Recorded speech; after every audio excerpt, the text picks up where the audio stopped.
Thrall, Chapter 2. "Row, damn you," was all I seemed to hear. "Row, you miserable lumps of rat droppings." Eric the Thrall Master was a monster both in size and character. He stood beside Leif, the steerboard man, and watched us constantly. If any of the thralls paused in their rowing, or took their hands off the oars to wipe their faces, or rub the blisters which formed on their palms, his whip would flick out like a snake's tongue over their shoulders, faces or necks.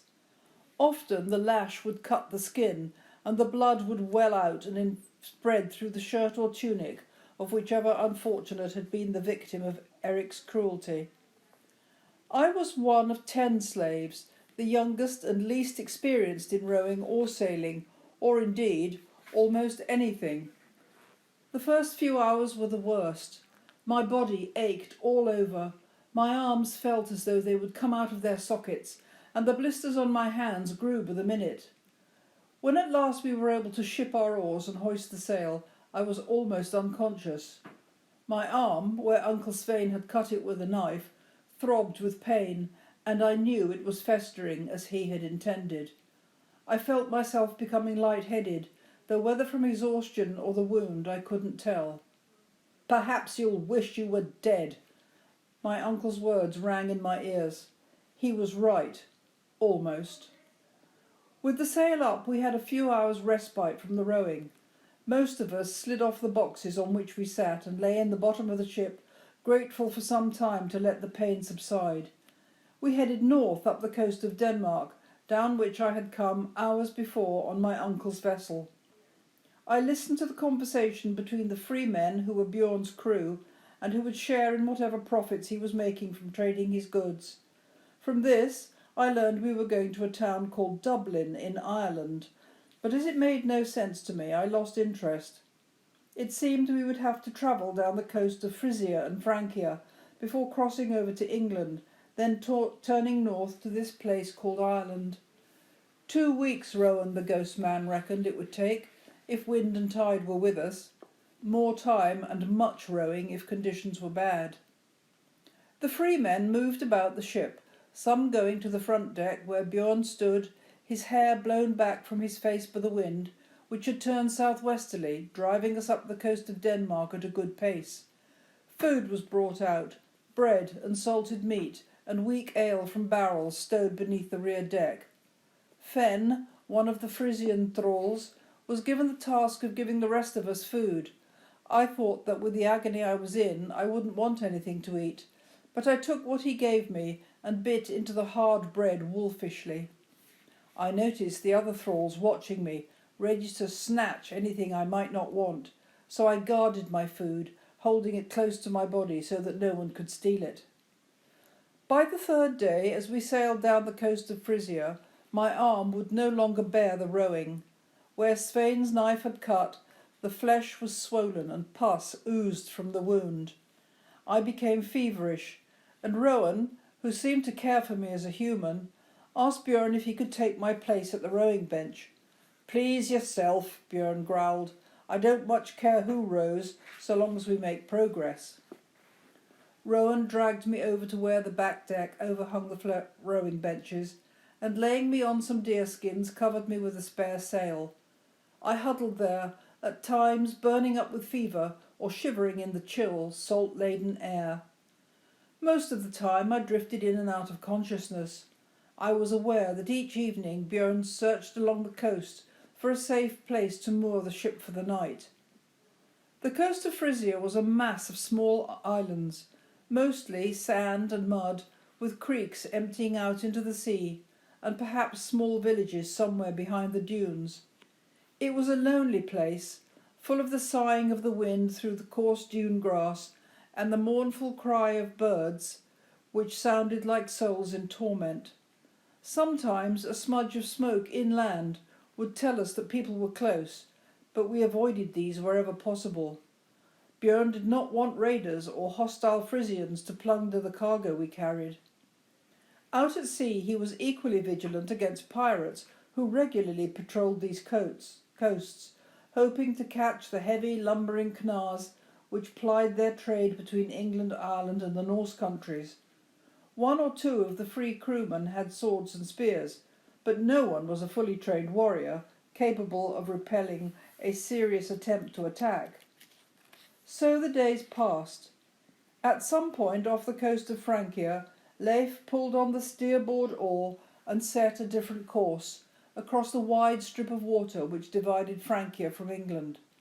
Björn was on the lookout for danger constantly.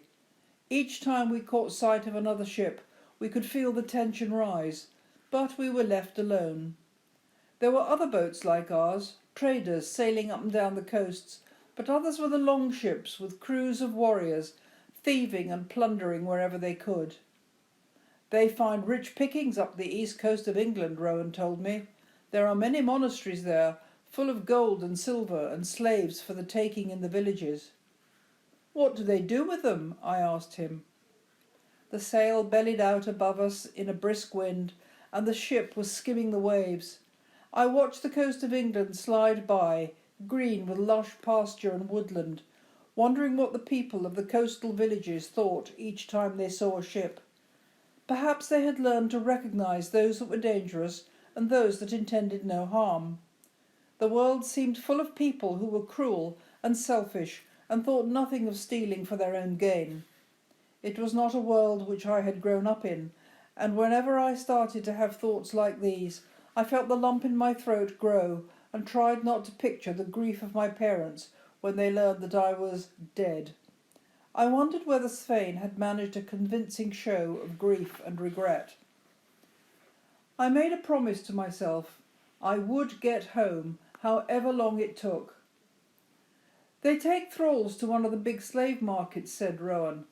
Bristol or Dublin or Hedeby where you were sold. There must be others all over the place, but I don't know of them. What will happen to me? I asked. He shrugged. His pale eyes were hard to read. You will be sold in Dublin, I expect, he said. It seems you have a skill which will command a good price. Smithing? I asked. Yes, he said. A good smith is a useful person. He can mend things and make others, especially swords and spears. He paused as he watched a gull sweep low over the deck, looking for food. If you can make weapons, you will always have work. My father's words echoed in my head. You will never be without the means to support yourself wherever you go. I smiled bitterly. My father would never have imagined that his decision to apprentice me to Einar would make me valuable, especially as a slave. And what about you? I said to Rowan. Me? He said. I shall go on sailing with Björn, and when I've collected enough money, I might buy myself a farm at home in Frisia, get married and settle down. Or perhaps I shall get my own ship and go trading. Who knows? It's best not to make too many plans in life. They usually go wrong. He smiled. Does that sound dull to you? He said. He fiddled with a piece of sealskin rope that secured the barrels of salted fish from rolling about in the bottom of the ship. No, I said. I would have been a farmer like my father and taken over when he I corrected myself, became too frail to manage. I turned away. I don't want to talk about my home, I said. I'm a thrall now. I won't be making my own decisions ever again. But even though I didn't know much about the gods, I sent a prayer to Odin and Thor to help me. That night we beached the boat in a wide bay on a small island not far from the tip of England. If there were local people nearby, they didn't show themselves. We slaves were released from our chains and sent to collect driftwood for a fire. There's nowhere to run away, said Björn. It's too far to swim anywhere, so enjoy your freedom from the chains while you can. There were wild goats too, and some of the men set off to find and kill one. We would have fresh meat for the evening meal, and my mouth watered just to think of it. That night I hollowed out a scoop in the white sand and wrapped myself in my cloak against the sea breeze. The sparks from the fire danced into the air and I listened to the murmur of men's voices, though I was too far away to hear what they said. Above me the sky was full of stars, and I thought of my family and wondered if they too were looking at the stars and thinking of me. The barley might be sprouting by now and the lambs growing. Perhaps this summer would my father would think Berit was old enough to take our 3 cows up to the mountain pastures, as I had done at her age. In the morning we floated the ship off on the rising tide. We thralls were back in our leg irons, but the brisk south-westerly wind meant that at least we didn't have to row once we had backed the boat into deeper water and turned the prow northwards. The ship flew over the bright waves, and had I not known where I was going and why, I might have enjoyed the voyage. As it was, I was filled with dread and despair. The sun beat down on my face and the brisk wind ruffled my hair, but I couldn't be glad for any of that. At least my arm had stopped aching so badly, and the wound appeared to be cleaner and healing, thanks in part to Rowan, who insisted I washed my arm in seawater every day. "The salt will take out the poison," he said, and knowing nothing better, I believed him. Even Eric seemed less vicious as we skimmed the surface. He took turns with Leif to steer the ship, putting his weight against the rudder to keep us flying north towards Ireland, and laughing at jokes the men made among themselves. Some of the meat from the roasted goat left over from the night before was passed around, which made a change from the salted beef which always left me thirsty. By the evening we were sailing up the coast of Ireland, which lay to our left, another country of rolling hills, green pasture for animals, and rich soil for growing crops. I remembered the few meagre acres of land that would bend to the plough at home, and understood a man's hunger for somewhere he could settle, till the soil, keep animals, and raise his family.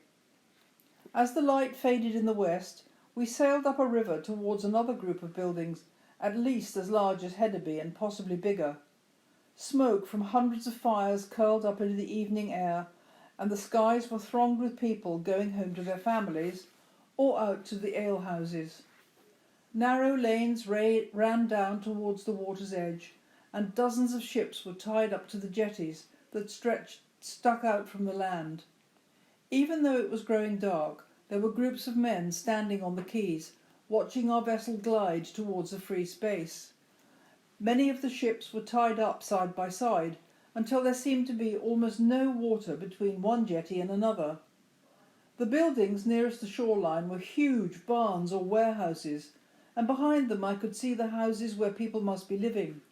Most of them were built of wood with straw thatched roofs, though I noticed the ones at the furthest edges from the town were made of turf or wattle, with mud filling the gaps to keep the wind out. The bigger houses had a fenced area around them, and where the ground must be marshy, the people had laid wooden planks to keep their feet dry. All this I took in as I stood up, ready to leave our boat, but a heavy smack over my head from Eric sent me sprawling to the bottom. "You'll get up when you're told to, and not before," he said, giving me a kick in my ribs to reinforce his point. He bent down and out of a sack pulled some circular bands of iron, much like the shackles I was already wearing, only slightly larger. He counted out 10 and then nodded to Björn and Leif, who came forward and between them placed a collar round the neck of each of the thralls. Our legs were set free, and the chain that held us together by the feet was now used to do the same job from neck to neck. Where one went, all followed. "Come on," said Eric. He yanked on the chain and we all stumbled forward. As we stepped out of the boat onto the quay, Rowan came up to me and touched me briefly on the shoulder. "It may not turn out too badly," he said. "Try to remember who you are, however low you get." I wanted to say something in reply, to thank him for treating me as a person rather than just a commodity to trade, like a barrel of salted fish or iron ingots. I wanted to wish him well too, to say I hoped he'd find some woman who could look past his white hair, ghost-like skin and ice-coloured eyes. Rowan was a decent man, and the world I was now living in had very few of those. But Björn tugged the chain and the moment passed. The metal dug into the skin of my neck, and the only way to avoid this was to move at the same pace as the others. I knew my stumbling walk must be causing the iron collars of the others to rub and irritate, as they grumbled and cursed me for hurting them. We were taken to one of the barn-like buildings I had seen from the river, and pushed through the heavy wooden door. It was cold inside, and when my eyes got accustomed to the darkness, I could see it was full of people. All of them wore collars like me, or had leg irons.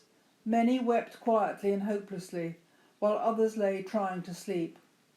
Women held their silent children, eyes wide with terror, close to their sides. What struck me most was the stink of unwashed bodies, excrement, and that distinctive smell of despair. Humans in utter misery. I suppose I must have slept. Each time one of us moved, the collar chafed my neck. I tried to put my fingers between my own skin and the metal, but it did no good, and a jerk from the man I was chained to woke me whenever I drifted off. The other slaves, who were all, like us, awaiting the fate the following morning, were mostly silent, eerily so. There were probably 100 of us in that barn, but we made no more noise than if there had been farm animals there. I found it ironic that, as a smith, I could have filed my own collar smooth if I had my tools with me. When daylight seeped through the cracks in the wooden boards that made up the walls of the barn, the doors opened, and the men whose slaves were inside came to claim their own. Björn pulled the first slave from our group, a small, frightened Swedish man called Runar, to his feet, and the rest of us stood up to avoid the cruel iron cutting us further.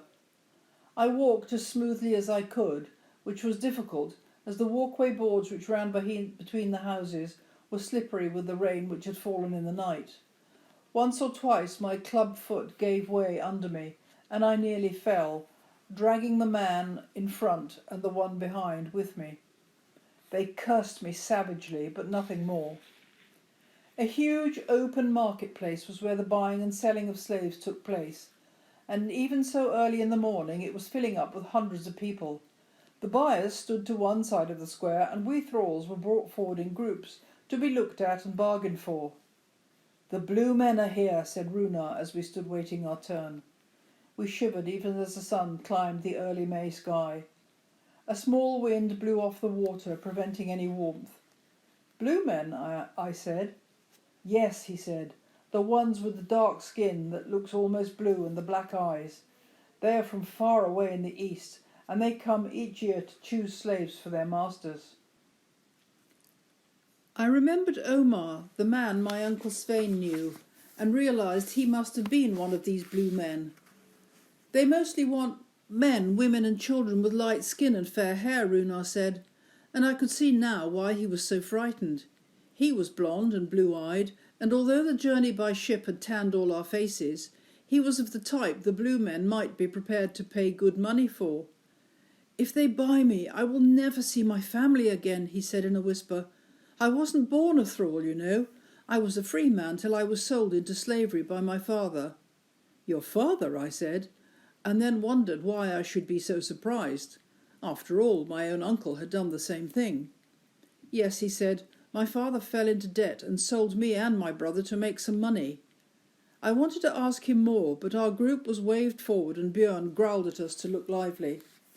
We shuffled in front of a row of men, not just the dark-skinned men from the east, but also other Vikings and men from England who were looking for slaves to buy. Most of us stood with our eyes to the ground, though why we thought that might make someone not notice us, I don't know. Some haggling went on between Björn and those who were interested in our group, and Runar and 4 others were unshackled from their collars and pushed forward. One of the blue men brought out a pair of scales and measured out coins and other lumps of silver until the scale balanced with the counterweight. Björn poured the money into a small leather bag slung from his belt and turned, leaving the thralls to be chained together by their new owner and taken away. Runar gave me one last despairing glance and vanished up a side alley that led off the marketplace. That left just 5 of us. I was pushed forward to stand on my own. One of the Englishmen came forward and pointed to me and then down at my foot in its special boot. "That one's a cripple," he said. "He can't be worth much." Several people laughed, but Björn held up his hand. "His foot may be crippled, but he's a talented smith and worth more than you think," he said. The Englishman looked me up and down. "Go on, Alford," said someone nearby. "Buy the cripple. You usually end up with the useless ones." More laughter, and so I stood up straight and looked Alford in the eye. He was a thin man, tall and hunched slightly forwards, which, I have noticed, is the way of people who feel awkward about their height. His hair, mid-brown, was cropped close to his head, and he wore clothes that were good quality linen and wool. When he came closer to take a better look at me, I could see his eyes were hazel and calculating, weighing up the cost of buying me without the certainty of my skills. He reminded me of the sea-eagles of Helmsdale, perched on their rocky crags, leaning out into the wind as they spread their wings and soared over the void below. Perhaps it was because I had looked straight at him, or because he needed a smith, or perhaps he thought he could get a better price for me elsewhere, but he turned to Bjorn and nodded. "I'll take him. Bring him to my ship. It's called Wayfarer." Money changed hands, and Bjorn removed my collar, tying a rope round my neck instead. He gave the end of it to Eric. "Take him to the jetty," he said, "while I sell the rest of these." And so it was that I found myself sitting in yet another ship, bound for I knew not where. There were other thralls besides me. 2 were young women with red gold hair and startling blue eyes, clearly sisters. They sat close together, weeping, frightened as 2 sheep in front of wolves, and said nothing. 2 other men in their 20s sat with their eyes closed, one muttering under his breath something that sounded like prayers or perhaps curses. A 5th slave was a boy like me, maybe a year or 2 older. He had light brown hair which had been shaved close to his scalp in a circle in the middle of his head, though I could see the stubble growing, and a lively face with a scattering of freckles across his nose and cheeks. It was his clothes that made him stand out. He wore a brown robe down to his ankles, very torn and dirty, with a piece of rope tied around his waist, though it wasn't a thrall rope. He looked up when I was pushed into the boat and smiled. Besides Rowan's kindness, that smile was the first friendly gesture towards me since I had sailed away from my home. He moved aside on the bench where he sat and made room for me. "Hello," he said. "Where are you from?" It was difficult but not impossible to understand him. He spoke in English, which is different from Norse, but not so much that I couldn't understand most of what he said. "Norway," I said, and was astounded when he switched to Danish, which was easy for me, and asked the same question. He noticed my surprise and smiled again. "My mother was from Denmark," he said. "She was brought to Northumbria as a slave and was sold to an Englishman who fathered a child on her, me." "But," I began, and he touched his shaven head. "I was sent to be a monk in East Anglia. My mother wanted a better life for me," he said. "A boat of Vikings came to raid our monastery, and those monks they didn't kill they took to Dublin to sell. I suppose they thought I was young enough to be useful, and when I spoke to them in Danish they must have decided to spare me." "What's your name?" I asked. "Alaric," he said. "What's yours?" "Torkel Arneson from Helmsdale," I said. "I wasn't born a thrall. My father is a farmer." "What happened to bring you here?" he asked. I explained about Uncle Svein and his dislike of me, how he had sold me at Hedderby, and how I was taken to Dublin, where Alfwold had bought me. I had just finished my story when Alfwold himself appeared with several of his men. They boarded the ship and cast off, and within minutes we were rowing down the river towards the sea. "Are we not to be shackled?" I asked Alaric, who repeated it to Alfwold. He shook his head. "If you try to escape, you'll either drown or be killed by an arrow from Godric's bow." He gestured towards one of his men, who lounged on the forward deck, a bow and a quiver of arrows by his side, and a short sword strapped to his belt. He was picking his teeth with an arrow point. "Where are we going?" I asked, and again Alaric translated. Alfwold looked at me hard. "You ask a lot of questions for a thrall," he said, and turned away. "Do you know?" I asked Alaric. "No," he said, "but I suppose it must be somewhere in England." I lost track of the time, but a following wind and a calm sea brought us across from Ireland to the English coast by nightfall. Alfwold's crew rowed the ship up a river he told us was the Dee. The steerboard men kept us close to the left bank. "Why is he doing that?" I asked Alaric. "To keep to the English side and avoid the Welsh, of course," he said, as if I should know these things. "They sometimes shoot arrows at passing boats in the hope of plunder, but anyone who knows these parts will remember that and stay out of arrow shot."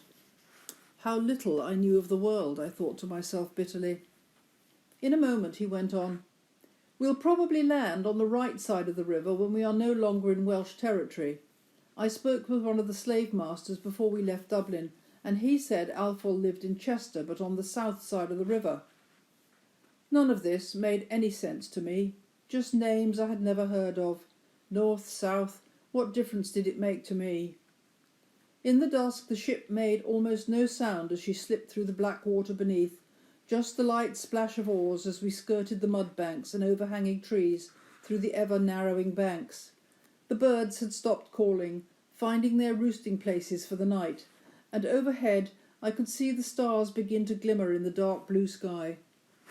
At a bend in the river we saw lights ahead, which were the fires of a small encampment, and Alfwald grunted with satisfaction. "Good," he said. "Theomund is waiting for us." The rowers gave a final hard pull on the oars, and the vessel nosed up a mud bank and came to rest. 2 men ran down towards the water's edge to catch the rope that Alfwald threw so they could tie us up to a tree. The Dee was a tidal river, and no one wanted the boat to float off during the night when the tide came in. The Wayfarer's crew jumped off, landing up to their ankles in mud, but Alfwald turned to us. "You will stay aboard tonight," he said, and waved one of his men forward. "Edric will keep guard just in case any of you decide to make a bid for freedom." To make sure that didn't happen, he ordered Edric to tie our feet together.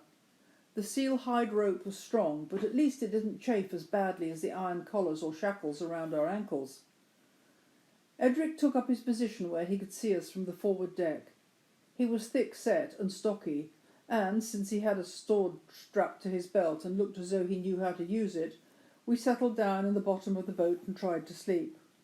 The 2 girls had at last stopped crying and fell asleep almost at once, exhausted from the terror of what lay ahead for them. Alaric and I chose a place between several bales of wool, and the 2 other men crouched under the overhang of the deck. I heard an owl hooting somewhere in the woods along the river. "Is Alfwald our new master?" I asked Alaric. I thought he might be asleep, but his voice came out of the starlit darkness. "I don't know. He may be just a slave trader, and we will get passed on to someone else. Or perhaps he's one who finds slaves for people who trust him." The owl called again, and then I saw it fly, skimming low over the shoreline before it disappeared into the woods. I wondered if this was a sign from the gods. The owl is a night bird, and most people are afraid of the dark, which holds shadows and spirits. I had never been afraid of it myself, but I had never before been threatened with the unknown.